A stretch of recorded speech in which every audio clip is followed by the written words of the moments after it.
Viewers, welcome back to my channel. So ನಾನು ಇವತ್ತು fried momos ಮನೇಲಿ ಈಸಿಯಾಗಿ ಮಾಡ್ಕೋಬೋದು, ಅದನ್ನು ಹೇಳ್ಕೊಡ್ತೀನಿ. ಸೊ ಫಸ್ಟು ನಮಗೆ ಬೇಕಾದಷ್ಟು ಕ್ವಾಂಟಿಟಿಯಲ್ಲಿ ನಾವು ಮೈದಾ ಹಿಟ್ಟನ್ನ ತೊಗೋಬೇಕು. ಸೊ ನನಗೆ 1.5 ಕಪ್ ನಾನಿಲ್ಲಿ ತೊಗೊಂಡಿರೋದು. ಸೊ ಆನಂತರ ಅದಕ್ಕೆ ಒಂದು ಚಿಟಿಕೆ ಸಾಲ್ಟು, ಹಾಗೆ ಕಾರ್ನ್ಫ್ಲೋರು, ಹಾಗೆ ಎಣ್ಣೆ ಮತ್ತು ನೀರನ್ನು ಹಾಕ್ಕೊಂಡು ಚೆನ್ನಾಗಿ ಮಿಕ್ಸ್ ಮಾಡ್ಕೋಬೇಕು. ಈ ಥರ ಮಿಕ್ಸ್ ಆದ ನಂತರ ನಾವು ಅದನ್ನು ಪ್ಯಾಕ್ ಮಾಡಬೇಕಾಗುತ್ತೆ. ಸೊ ಆ ನಂತರದಿಂದ ಒಂದು ಪ್ಯಾನಲ್ಲಿ ಒಂದು ಸ್ವಲ್ಪ ಕೋಸು, ಕ್ಯಾರೆಟು, ಹಾಗೆ ದಪ್ಪಮೆಣ್ಸಿನ್ಕಾಯಿನ ಇಷ್ಟನ್ನು ಹಾಕ್ಕೊಂಡು ಚೆನ್ನಾಗಿ ಫ್ರೈ ಮಾಡ್ಕೋಬೇಕು. ಈ ಕಡೆ ಒಂದು ಮಸಾಲೆ ರೆಡಿ ಮಾಡ್ಕೋಬೇಕು.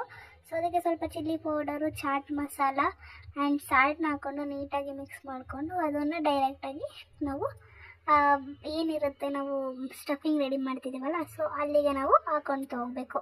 ಸೊ ಆ ನಂತರ ಅದಕ್ಕೆ ಸ್ವಲ್ಪ ಪೆಪ್ಪರ್ ಪೌಡ್ರನ್ನ ಎಷ್ಟು ಬೇಕು ಸೊ ಅಷ್ಟು ಹಾಕ್ಕೊಳ್ತಾ ಹೋಗಬೇಕು.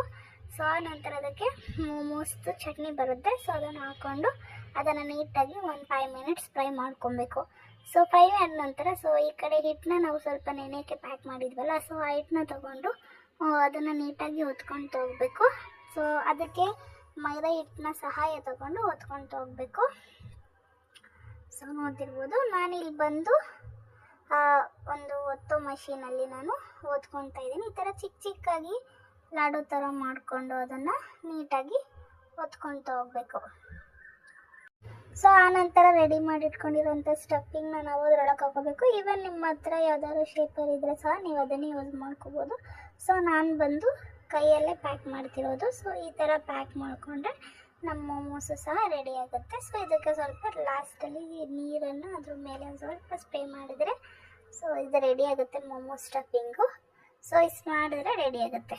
ಸೊ ಈಗ ರೆಡಿಯಾಗಿರೋ ಮೋಮೋಸ್ನೆಲ್ಲ ಎಣ್ಣೆನ ಚೆನ್ನಾಗಿ ಕಾದಿಟ್ಕೊಂಡು ಸೊ ಅದಕ್ಕೆ ನಾವು ಹಾಕ್ಕೊಂತ ಹೋಗಬೇಕು. ಸೊ ಅದನ್ನು ನೀಟಾಗಿ ಬೇಯಿಸ್ಕೊಂಡ್ರೆ ನಮ್ಮ ಮೋಮೋಸ್ ರೆಡಿ ಆಗುತ್ತೆ. ನೋಡ್ತಿರ್ಬೋದು ಎಷ್ಟು ಈಸಿಯಾಗಿ ಮಾಡ್ಬೋದು ಅಲ್ವಾ. ಈ ವಿಡಿಯೋಸ್ ಯಾರು ಲೈಕ್ ಮಾಡಿ, ಶೇರ್ ಮಾಡಿ, ಕಮೆಂಟ್ ಮಾಡಿ, ಹಾಗೆ ಸಬ್ಸ್ಕ್ರೈಬ್ ಮಾಡೋದನ್ನ ಮರಿಬೇಡಿ. Thank you so much for